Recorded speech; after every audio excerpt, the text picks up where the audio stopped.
Okay, hello guys. This is Manuel again with one of my warrior talks for Shen Warrior. Today I'm here with Rajesh Chirackal. Chirackal. Yes, he's the leader of the Chirackal Kalari school in Kerala, close to Kottayam. I visited him and trained with him for 3 weeks now. We had one morning session, private, and then I trained with him in the group session in the evening. It's an honor to be here and to talk with you and also to learn from you. Maybe you want to just tell us a little bit about your own story, how did you come to Kalari and why are you teaching it? Namaste. My name is Rajesh Chirackal and I started my learning process like a Kalari, from the childhood, like a teenage time. So from the childhood I had the passion for the Kalaripayattu. So I was checking at that time we had other martial arts in our school. Mm-hmm. So when I asked home, so they didn't allow. So at the end they said, okay, you can go to the Kalaripayattu. So it was a bit far away from us. So anyway, we started with my colleagues. We started to go and join the Kalaripayattu. So personally, when I say I had less flexibility when I started, I'm the one kid that I didn't have so much flexibility. So it was so much hard work for me to, hard work to get to the flexibility. Stretching. So my friends, we went together. They had flexibility. They can speak whatever. They could raise the legs, and they so beautiful, and the movements were so beautiful. So I had a really struggled to get into the flexibility. And especially in Kalari, it's very important, right? Especially. So I had it in a short time also. That was lucky. And why Kalari? Why not karate or kung fu? So this is not something against any other martial art or don't like it. I like all martial art and martial artists. So that's what my also. We have to respect also the other martial art and martial artists. Kalaripayattu, why? Because I'm from here. So natively I'm from here and I had from the childhood. So from the Kalaripayattu and the ancient warriors, the women and the men, they fought and the glorious time and so this is in Vadakan particle there is a songs about the warriors and so this was the main things to attract me. So it's also a cultural kind of thing, yeah. and would you say like a spiritual longing also, like something? No, that time I didn't have any knowledge about the spiritual things, but martial art, especially Kalaripayattu, it's also including spirituality. Kalaripayattu is not, I would say, it's like a big banyan tree, and this tree has a different branches. So spirituality is one part of the Kalaripayattu. And there are certain mudras, meditation methods, and all that Kalari people can practice, even healing system. And so I get into that in that way. But later on, like you started with the martial arts and then you come to yoga also, I see yes, you're a yoga teacher and the massages. Yes. Wow. And yeah, I get into it. But this is also very similar, what I see here, to the Shaolin martial arts. We call it the Chan Wu Yi. And that the martial arts and the spiritual path and the medicine, they're linked together. It's a one path, right? Yeah, there's a great similarity also in your practice. Yes. I did also 2 treatments with him, massages, with the marma points. This is like your energetic system, like gateways. Yes.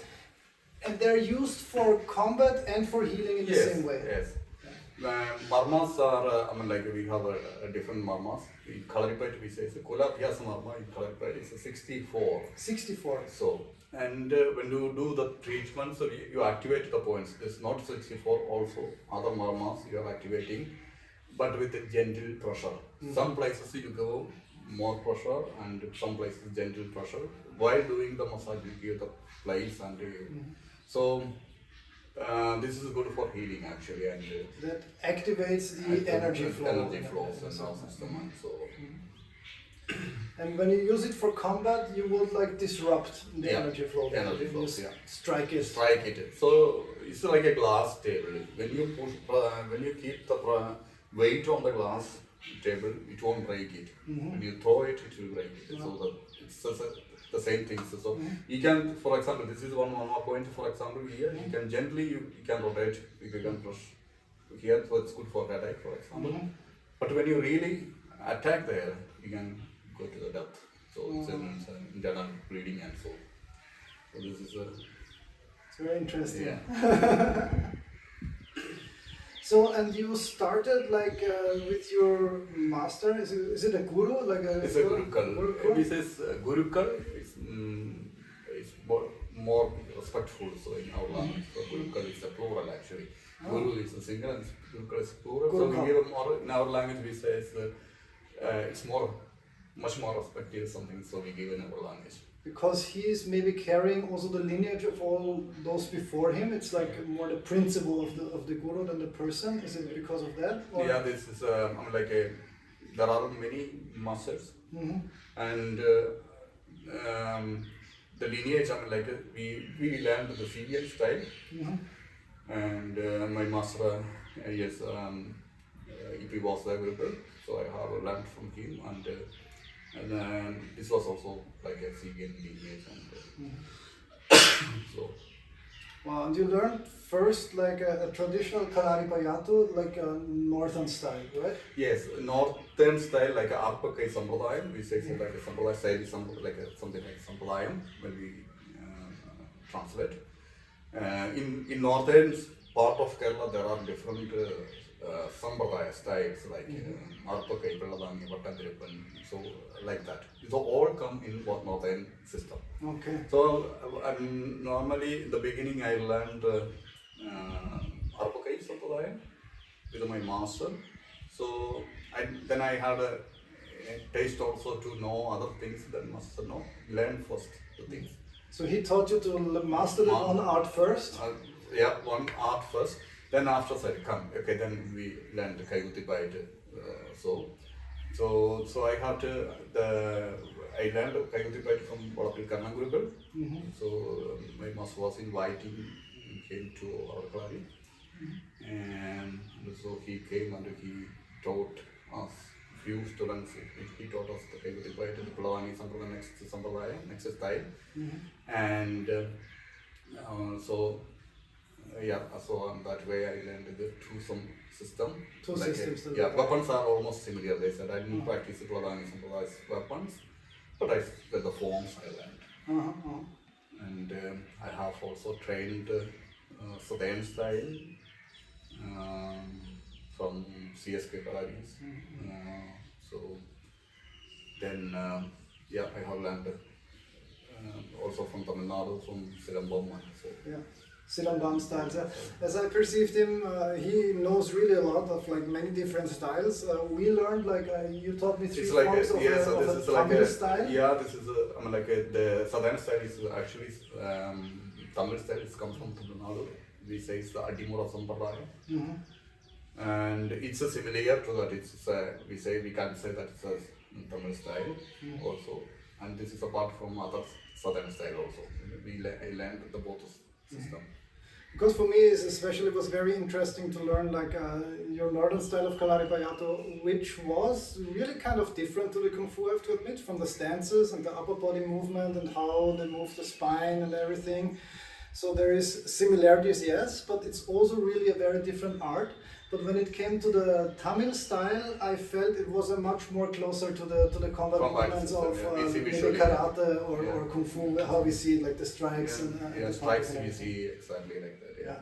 It's a very interesting. In maid bite, in northern style maid bite, you don't see it. You are preparing the body, but the movements are the footwork are important, and the arms how it moves, so the energy and measurements are important. Yeah. But also for combat, I thought in the beginning when I saw it, it's like, okay, maybe good for the body, but what to do with it? But especially these low poses, I think for wrestling, or for takedown and for attacking the feet is a very good. Yeah. Immediately you can go down like a spring action, you work on. Yeah. You can move immediately. So it's kind of working like the martial techniques are inside. You are working. That's why my master always used to say, "Ayacha paitaga murki paitaga" in our language. So you can do maypait as a beautiful movement, like slowly, as an art. That when you have a one performing arts, then you can perform it. The same things you can practice in a quick way to increase your reflex. This is also in a weapon. You practice slowly, then you increase your speed. So this is also made by it. He says, he always says, "Varinyaman." Varinyaman is go to the false pose. Before he say finish the word, you have to be down. So that means the speed is important. Yeah. This you can also do slowly. Yeah. Speed, flexibility, power, all these things you train. All these things. Yeah. This is also similar in the learning style, and I think you see that in many traditional arts, is that you prepare the body much more than in the modern combat systems. Like you have all this kind of almost yogic movements, also like in the Kung Fu, all this kind of very traditional movements, but they're preparing and opening the body channels, they're working with their energy, and then from that you would go to actually combat application. Yeah. Because the base is very important. You're opening, as you said, the hip and the spine. You have to keep the straight body and the posture, like what we say. There you worked on your like kind of opening the chest. And this helps a lot to. I mean, like even in the body with the animal poses, when you practice itself, like each pose when you take and when you practice. 2 minutes per day each practice. It's a heavy. I mean, when we look at the poses, it's easy and it's a beautiful movements, but it's a heavy. It's what is we say the leg will be like iron, so it will be strong. Yeah. But you say there is also like a link to mudras and pranayama and yogic aspects. But that comes later, like in the that comes later. So meditation are also important and there are chin mudra and chin so almost the culture is same. So it is part of that. It's part of it. But you are also involved like in the spiritual side of the Kalaripayattu, but as you told me, you're even more interested like in the historical part of it, how it developed, or like the martial arts. Yeah, this is always such of, like we are searching and we are, So you're not fall so much for the myth, right? Like you want to have the real Kalari, where it comes from and how it developed. Yeah, and real Kalari, we cannot say actually what I am teaching, it is a real Kalari. It's the same like 1,000 years ago. Yeah, 1,000 or 100 years ago. It has been changed a lot because evolving is always there. I do believe that every system, every martial art, even our thought is changing. So you cannot say this is like exactly like 100 years back. I cannot say. So you have your own thinking and you have a perspective, but the basic things are existing there. So this is very important. Your own experience and all. Very interesting. So, and we cannot never say that it's 100 years back the same system was practicing and all. Sure. But then maybe some principles and things they are preserved for a long time and other things might change, Because what I see like in the movements and the weaponry, we will talk about that also. I told him he should like bring at least 2 weapons. I would like to show you because they're so special. The Kalari weapons are so different to everything else I've seen like in the sector. So there are some things that might have stayed over very long times and other things might have changed. This is, I think, but in the Shaolin the same, although they always try to preserve it the way it was. But even in the Shaolin monastery, it was a development over many centuries where many masters came to the temple and brought their art and they modified and changed. This is, I think, the way it goes. So, but you want to show us, or I want you actually to show us 2 weapons, like they have a very special dagger and Ottakol. And the other one looks like an elephant trunk. I didn't remember the name, I'm sorry. What's the other? Ottakol. And the dagger, what's the name? Nirtakadara and Ottakol. Oh, yeah. Alright. Maybe you want to show us those 2 and talk a little bit about one is like this is called Ottakol. And show it. This one here. It's for me that was one of the weirdest actually when I saw it. Like, this is like kind of you see the curve. So this we use normally when you practice as a practitioner, you use it here, and it is so it linked close with to the underarm. yes, and when it is turned, it's connecting with your elbows, it's your lower arms, and when you knit it, this is so like this. So this part you use for defend, this is also attack. This part also use attack. So this kind of a closer movements from arm. So when you take it, how your arm, the elbow turns out. And we used to say there are 18 techniques in this. Only the 18 techniques in Kalaripayattu. Atavu means 18 steps past the weapons techniques. And in a earlier time we used to say 18 ഒറ്റയും പയറ്റി തെളിഞ്ഞാൽ ഉറക്കത്തടിച്ചാലും തടുക്കും. That means when you practice the 18 techniques well in a proper way, you will be aware even in the sleep. So okay, so that's almost like a magical tool. It's a unique weapon. I never seen anything like. But you said it's not really also a weapon for fighting. It's to learn the principles of movement. And earlier time we used to say when you take the otta, we start to learn the marmas. The points. So that's the important things. So the passing the otta or neti, this is that part of the like a certain points here. So by using this, you would learn also the points of attack with the otta. Interesting. So it's a tool of teaching. Teaching, yes. And this is why this is very important. It's a wooden weapon. Just the three shapes, like straight, then again curve, and again see. And it's linked to Ganesha, as I heard, or to the elephant god. It says like there's a story that when Parashurama and Lord Ganesha fought together, and Parashurama got angry, then he cut off the one trunk, and the Ganapati he fought with the one trunk. So with the tooth, you mean? Tooth. You cut off one tooth and then he fought. That's why. There is one story, so it's like that. So, understand. There is. So anyway, that's a story, but this is a very important weapon, and it is quite difficult also. This weapon, it's like we have firstly the long staff training. And like also in Kalari, they start with the long staff. I think that's in Shaolin the same. That's a kind of universal because it's like the easiest. Yes, this is. I do believe that this is the first weapon in the universe that we man fight with that. Get more distance. Yes. And the second one is the mucha and the three spams. So this is a short movements and quick and the short stick, right? That's the second one. Fastest movement. Then the third weapon, it is the same like. The wooden weapon is what you call it. So normally. But this then is a very central piece of a Kalari where you learn the principles for everything that comes after, right? Yes. And this is also little difficult to do. You have to have speed, mobility, and reflex, and you have to go down and up. This is a bit complicated. The arms should come like this. You can also do like this, but the form, exactly. And maybe next time we have some time for this. Sure.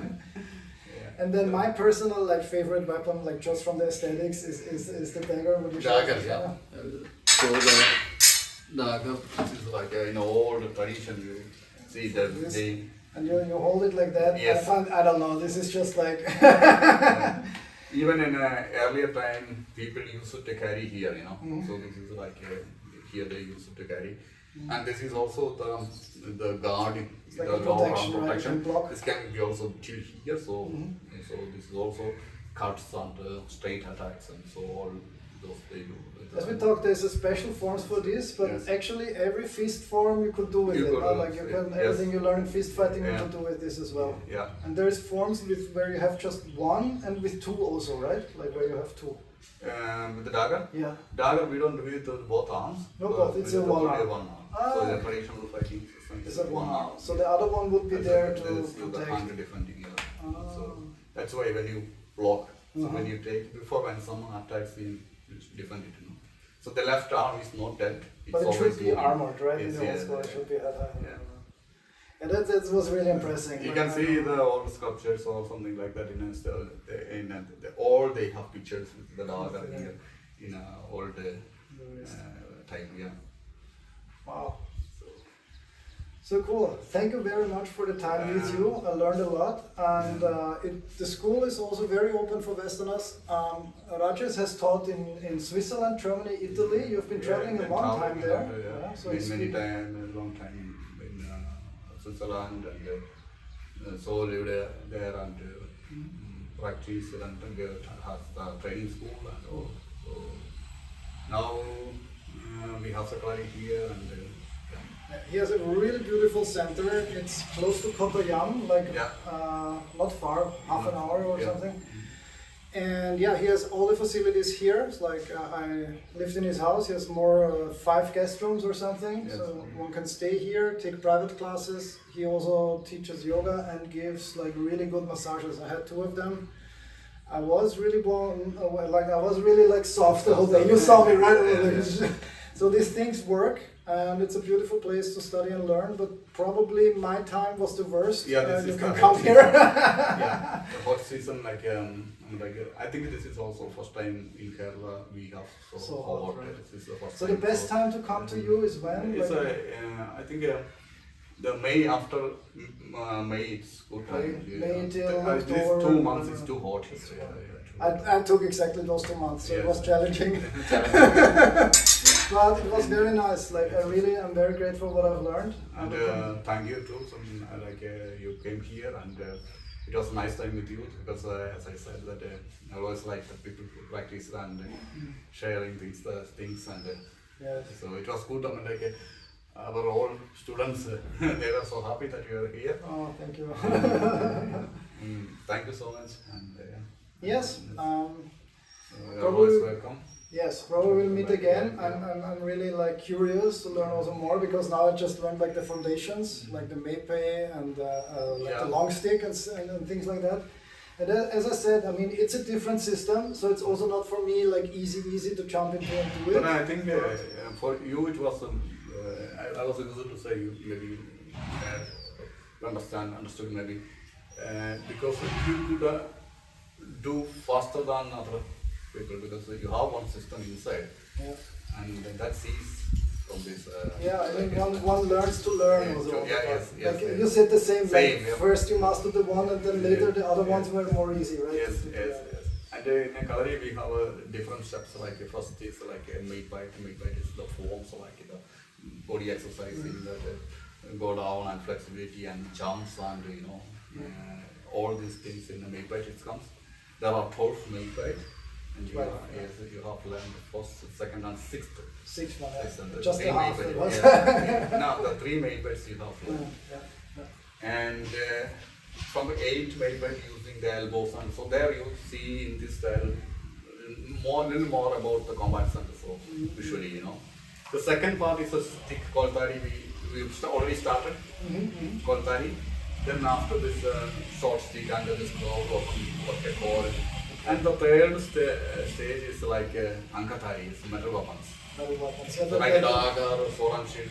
This flexible sword we don't show here, but this is an amazing weapon. It's a very long, flexible sword, which is like a whip, very hard to control. Yeah. Where in an earlier time, the people, even in the women, they used to wear in a vest, like a belt. It's used for a group of people to protect yourself. Yeah, because it's hard to block. You cannot really block it. It's a blade, it's a sharp blade, and so. And then the fourth stage is a very great defense. So there is a grappling, balls, locks, and different stages are there.